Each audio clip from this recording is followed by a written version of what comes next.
A low hum fills the empty hotel lobby as the camera zooms in on a flickering light. The moonlight seeping through the windows casts eerie shadows over the worn-out carpet, the air heavy with a sense of unease. The clock on the wall ticks louder and louder, almost as if mocking the silence. "You're not supposed to be here." A whisper, a breath that cuts through the stillness of the night, as a figure, dark and unrecognizable, steps out from behind the corner. And then everything goes dead silent. Welcome to Criminal Seconds. We're diving into a story that'll keep you up all night, second-guessing everything you know. It's late, it's dark, and sometimes the scariest things don't hide under your bed. They walk right past you when you least expect it. The wind outside howled against the windows, rattling the fragile glass. Inside the hotel's main lobby, an uncomfortable quiet had settled, and the only sound was the ticking of the clock. For most people, this would be the perfect time to rest. But not for Leonora. She adjusted the collar of her uniform, her sharp eyes scanning the room. The clock on the wall told her it was nearing 2:30 a.m., another hour until her shift ended, and she could finally head home to her small apartment. Leonora had always felt at home here in the darkness. The night shift was hers. She'd gotten used to the strange noises that echoed through the empty hallways, the occasional flickering of lights, and the odd feeling that someone or something was always watching her. But tonight felt different. The air felt thick, almost suffocating. Leonora had worked at the Sterling Heights Hotel for 3 years, long enough to know the ins and outs of this old building. It had character, a character that at times felt more like a curse. The guests that stayed here were all on the edge, maybe from some shady dealings, or lost in their own minds. She could feel it the moment they walked in, and that feeling, it never really left her. But tonight, the air was thicker than usual.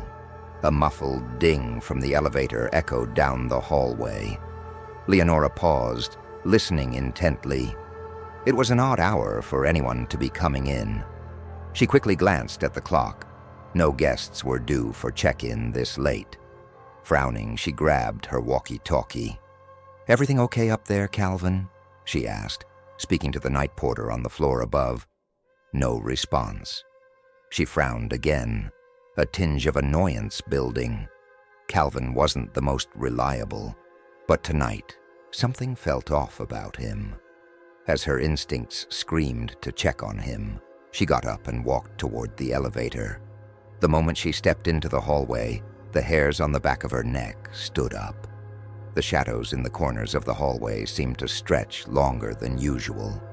Click. The elevator doors opened, but no one was inside. The hairs on her arms prickled. Leonora was used to the quirks of this hotel, but this was something different. Slowly, she stepped into the elevator and hit the button for the top floor, her heart thumping faster than it should have. The elevator groaned as it ascended. Each floor seemed to take longer than the last, and Leonora couldn't shake the feeling that something or someone was waiting for her.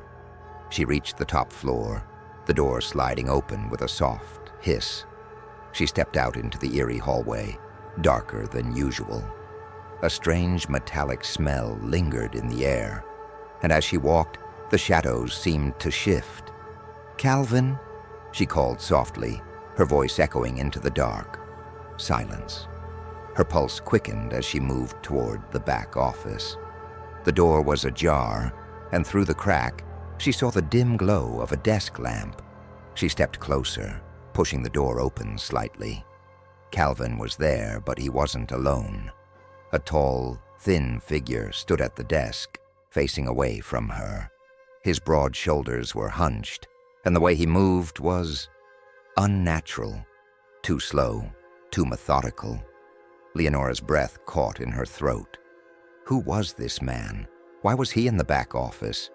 And why was Calvin sitting on the floor, his back to the wall, staring blankly at the stranger? "Calvin?" Leonora asked again, her voice trembling despite her efforts to sound confident. "What's going on here?" The figure turned slowly, and Leonora's blood ran cold. His face was a mask of scars, some old, some new. But it was the eyes that unsettled her the most.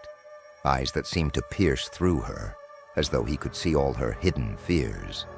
He smiled, but it wasn't a pleasant one. "I wasn't expecting company," the man said, his voice low, almost a growl. Without thinking, Leonora backed away, but the door behind her slammed shut.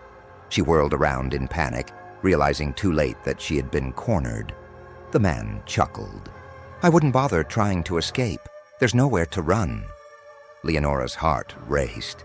She grabbed the nearest object, a heavy paperweight, and held it up as a makeshift weapon. "What do you want?" Just then, the room temperature dropped. The air grew impossibly cold, and the lights flickered. And that's when Leonora realized this wasn't just some random guest. This wasn't a man looking for answers or money. This was something far darker. The hotel had been a prison for him, and now it was her turn. Suddenly, the entire building seemed to shudder, a deep rumble running through the walls, as if something ancient had just woken. Leonora felt the ground beneath her tremble. She could hear Calvin's labored breathing in the corner, his face pale, his eyes wide in fear.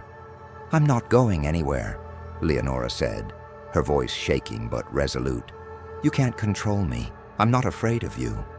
The man stepped closer, his body almost too still. "You should be," he whispered. "You really should be."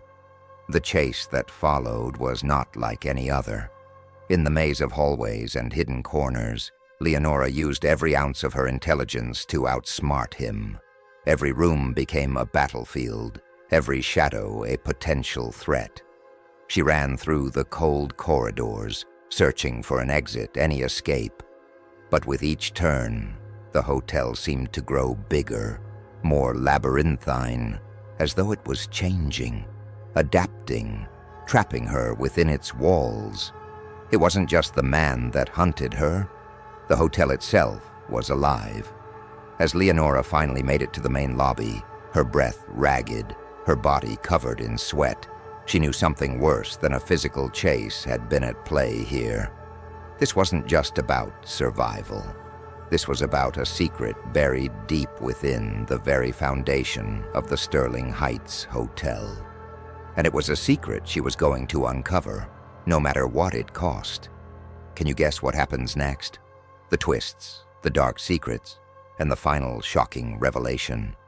All of it is only the beginning, but you'll have to wait to find out. Or will you? Stay tuned. Or should I say, stay aware. Because this hotel is not what it seems, and neither are its guests. If you enjoyed this thriller, remember to hit that like button. Let me know your thoughts in the comments, and if you dare, share your theories on what happens next. You never know, we might just dive deeper into the darkness together. Until then, keep watching, keep listening. Because in the world of criminal seconds, nothing is ever what it seems.